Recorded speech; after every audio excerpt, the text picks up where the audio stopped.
And if I'm not having fun, that tells me like I'm doing something wrong, right? So if I'm like kind of being a little cranky, I'm like, girl, you got to turn this around because this is life. Like this is I all love it. your life. So I try and check myself as much as I can.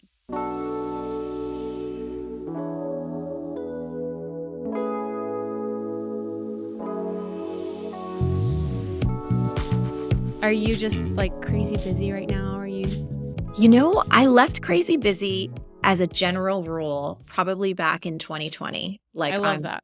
done with that. A full, yes, but like I have really intentionally been creating a lot more spaciousness in my life and having my calendar be a lot more open. And it's so cool because I feel like I'm getting even more of the right things done, and my stress level, my anxiety, my kind of punishing self nature of push, push, push has been receding into the background so much. And it's such a gift.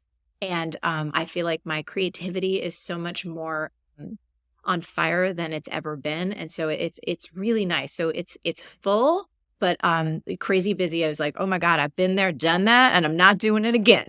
I love that. That's the best lesson I think a lot of people learned during COVID and during the pandemic. It's just, it Yes, was not a way of life. totally. It was not a way to live. Do you do like things what do you do for fun? What?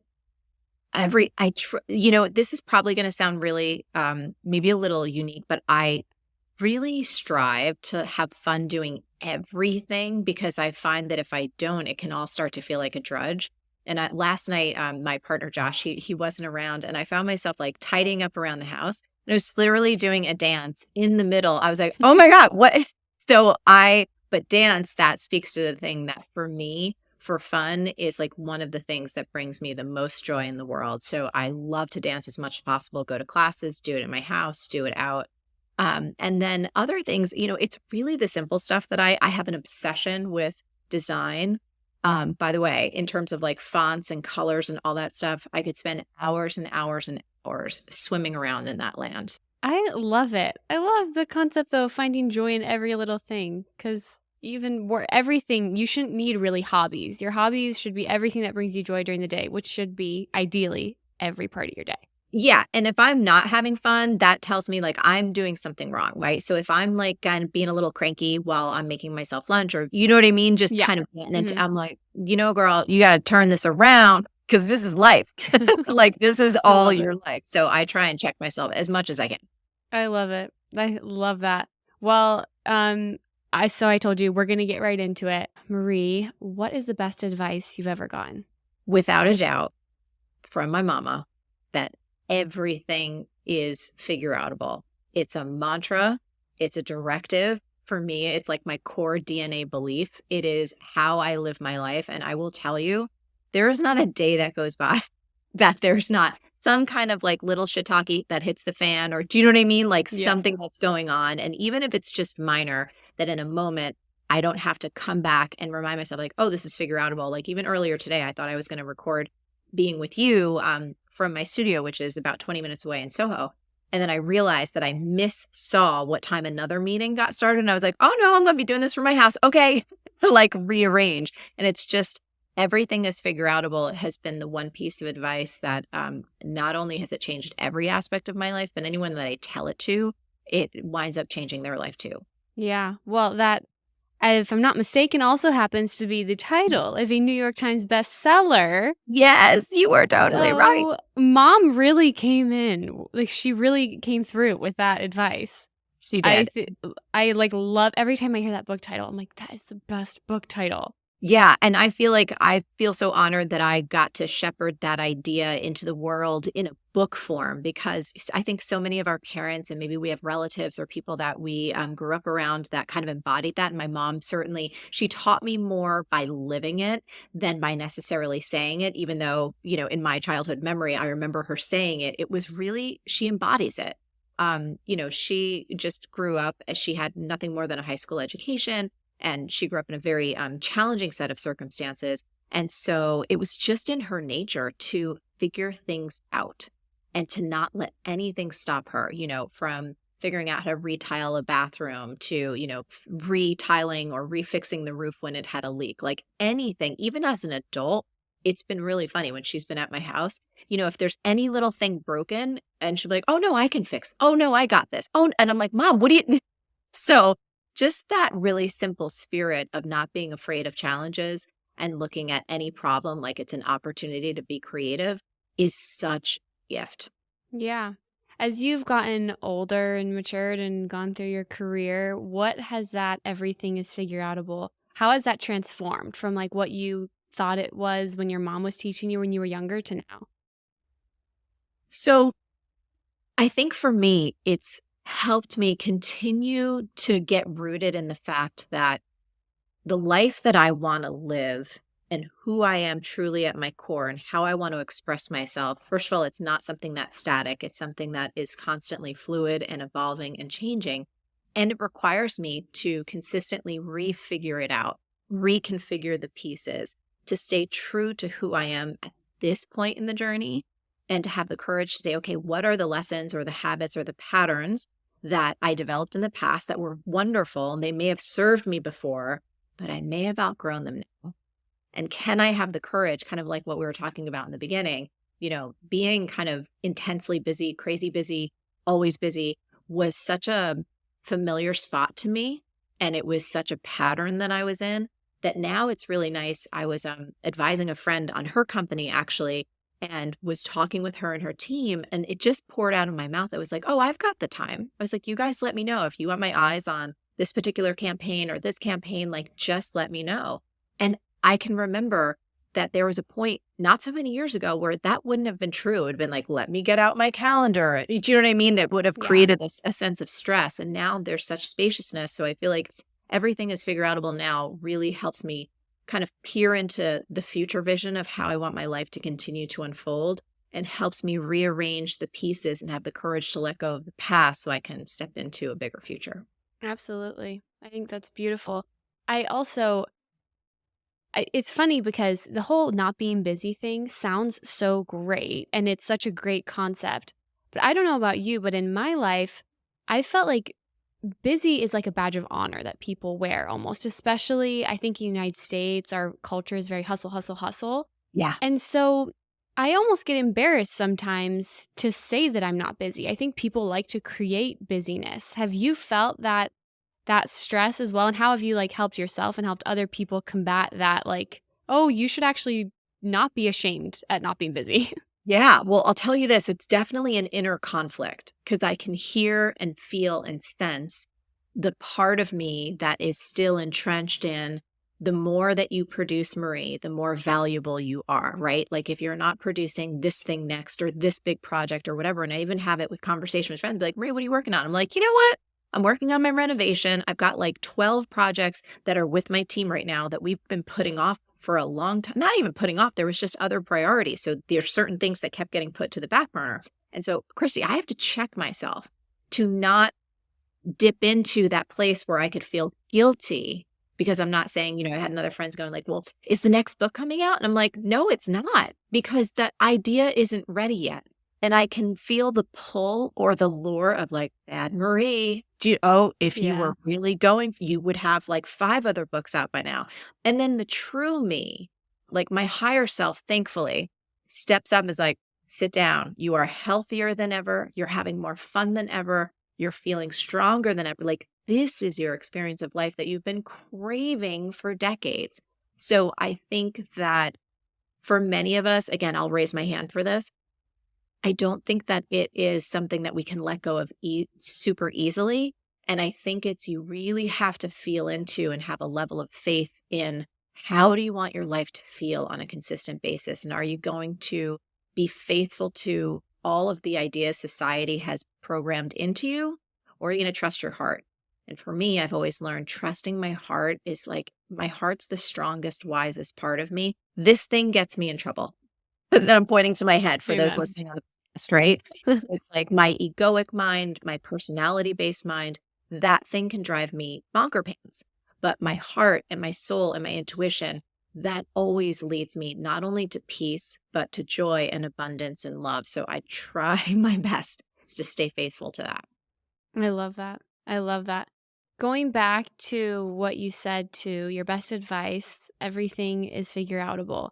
Yeah. Has there been a time in your life where you truly, and I know you are positive and great all the time, but on the No, I'm off not. chance, I'm definitely not. You see positive and great because I'm a professional, right? So that's true. that's what I do. So I show up professionally, but I will be also painfully honest. I don't want to interrupt your question, but No, I no, have no. really shit-tastic days. Have depression at times, anxiety, can feel terribly insecure, like all that stuff. So please continue with your question, No, but I just want we to love make the transparency. We really yeah. do because I mean, to the outside world, I'm sure people look at your social media and they look at you and they're like, "Oh my gosh, what does she know about things being not figure-outable? Like she's Yes. figured it all out." So the question is, has there been a one instance that you could tell us in your life where you were pretty positive it was not figure-outable and Oh, yeah. you didn't know how to manage it? Well, I'll tell you, there are many, by the way. The first one that comes to mind, I remember this was kind of at my peak workaholism. It was probably about 6 years into my relationship. Josh and I are together. We just celebrated our 20-year anniversary. So I think it Oh, was like, congratulations. thank you. It was like 6 or 7 years. And man, Christy, I was like going for it, like really, really going for it because I was still at the early stages of my business. So a lot of it was driven by fear, honestly, and such a desire to make it a success, know it could be, and just have this deep work ethic. And I remember Josh and I were having challenges. I was a first time and only time stepmom. My stepson was about to leave for college. So it was like a lot happening at one time. We're in this tiny 2-room apartment in New York City. So there's like a lot of personalities, there's a lot of intensity, there's a lot of emotion all in one little space. And I remember Josh saying to me, like, I don't think this is going to work. I don't think I love you anymore. And I was just like, do you ever have that moment when there's just a gut punch of some type Yeah. of communication where you just feel bowled over? And, I remember sitting there and feeling so utterly sideswiped, even though we were having problems. It was honestly, it came down to the fact of he didn't feel like a priority. He felt like my work and my career was coming first. And in all transparency, based on how much time I was spending, he was right. Yeah. And so I actually, though, so I was devastated. I didn't know what I was going to do. And then I got like fiery Jersey Marie came out and the part of me that knows everything is figureoutable. And I was like, I don't believe you. I was like, I think, we've been together this long. And look, if you are 100% clear that you don't love me anymore, fine. I will accept that. We will like go our separate ways. I think there's part of you that still loves me. I think you're really hurt. I think we're like in this like terrible place. And I want to propose that we go to therapy and we give ourselves, do you know what I mean? This amount of time to see if we can repair this. And if not, then I will have at least felt like I gave it my all before I Yeah. said goodbye to the person that I believe and still believe is my soulmate. And so I just remember how hard that was. And I remember calling one of my really dear friends and just being like, such a mess, like crying so hard and feeling like I was like the one person that really got me and understood me was slipping through my fingers because I had my priorities messed up. And so that's kind of a little bit of a story around where I wasn't sure Yeah. if it was figure outable, but that belief rose up and gave me the courage to honestly be really ballsy and say, Yeah. look, I want you to make a choice right now. If you're really 100% of what you just said, then walk out that door. I will respect it. You know what I mean? I will be an adult about this, but I don't believe you. And I'm going to put my heart on my line and say, I want to fight for this. I think we can figure it out. And we did. What that is a beautiful story, and thank you for sharing that. Also very personal, so I appreciate it. I think a lot of people could take a lot of courage from that and a lot of comfort knowing that in a really deep place, a lot of people probably would have given up and would have been like, "Okay, there's not much I can do." Well, my ego wanted to just run, right? Because when the Yeah. person that you love the most says, like, I don't think I love you anymore, like, I think we've kind of run our course. I think that this is done. I could feel deep down that kind of very hurt part of me just wanted to flip him the bird and say, whatever, but I'm done too. Yeah. Like wanted to Mhm. have that defensive reaction, to be honest, to protect myself. And I'm really, really grateful. It comes back to that other piece of advice that my heart actually cracked open and got me to speak what was really the truth, which Yeah. was that I really wanted to fight for this and I didn't want to let it go quite so easily. And that I was willing to do anything that it took to at least play it out in the healthiest way possible. Do you know what I mean? To Yeah. at least turn over every rock and corner and do whatever that I could do to participate to see if some kind of mending, repairing was possible. And if not, then I would at least walk away with a really clear conscience and not thinking conscience and thinking about like, what if? What if I spoke up? What if I tried to change Yeah. my behavior? What if I dug a little deeper or fought a little harder? Because I'm a person who doesn't like to live with regret. So, Absolutely. One of my favorite quotes, better an oops than a what if. So, yeah. okay, another question I like to ask. Is there a worst piece of advice that you've ever gotten? Or a Oh, that's quote that you good. just do not like? Oh, oh, you know what? It was the worst for me, but it Okay. wasn't the worst for everyone. So I want to just set that context because I believe every single one of us as human beings, we're so unique and we're built so differently. And that is such a beautiful thing. So I remember at the beginning of my career when I just was having so much trouble finding my way. And I'm a person that just goes and reads books, and tries to look for any type of guidance from anyone who might have some expertise that I just don't, some experience that I don't. And I remember all of the kind of success books that I was reading at the time were talking about how you have to choose one thing to be in life. Like the whole secret to having financial success and making an impact and like kind of finding your purpose and really making a mark in the world was choosing one thing, getting really good at it, and staying so focused on it until you become a success. Yeah. And Christy, I tried that advice so bad. It was at the beginning of my coaching career. And when people would ask me, what do you do? And I was like, life coach. First of all, that sounded like the cheesiest thing. I thought it was the cheesiest thing. I was like, you're 23 years old. You haven't even lived life yet. Who the heck is going to hire a 23-year-old life coach? You need to sit down. Like I was saying that to myself.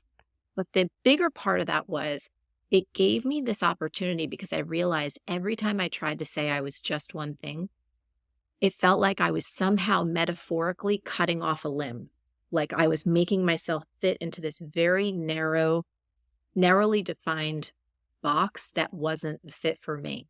Yeah. And it was at that time when I got a gift from what I call the career gods, this wonderful little term called multi-passionate entrepreneur. I made it up. I didn't, it was nothing anywhere. It was just I was bartending in my early days and someone's like, well, what do you do? Are you an actress when you're not bartending? And literally out of my mouth was like, I'm a multi-passionate entrepreneur. I was like, who said that? And what does that? It sounds great. And they were like, what does that mean? And I said, well, outside of bartending, I'm also a coach. I write this incredible newsletter. I teach hip hop and dance. Like I started running down the list of all the different areas that I was not only interested in, but also earning real money in.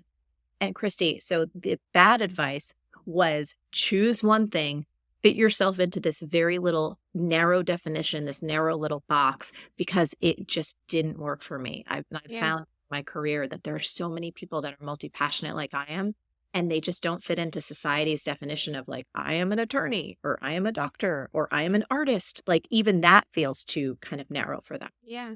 I love that. I love that because growing up, I feel like I always heard the term like jack of all trades, master of none as a bad Yes. thing. Like it's better to focus in on something than be a little bit good at everything. And I love that you're reinventing that. You can be actually very good at a lot of different things and not have to have a particular expertise. I think that's an incredible message. Yeah, that also feeds in to the next question, which is what advice would you give to someone who is where you were in your career 10, 15 years ago, who's starting out, who has a lot of these different passions, who's not sure what to do with it?